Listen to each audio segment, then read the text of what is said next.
ఒకసారి నా మాట మీద మన ఇంటికి వచ్చేయమ్మా.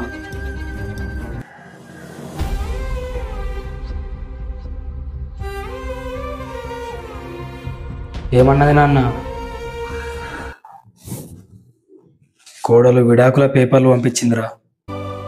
ఏమి తప్పు చేశానే, ఇంత శిక్ష వేసావే, ఊపిరాపి చంపేసే తీర్పు రాసి పంపావే. నిన్ను నన్ను ఈ దూరం వేరు చెయ్యదన్నానే, నాది ఎంత పేరాసో నేడు తెలుసుకున్నానే. 7 సంద్రాలను దాటి నాకై వస్తానన్నావే, వేడు కంటి ప్రేమను కోసి ఎడుగు నింపా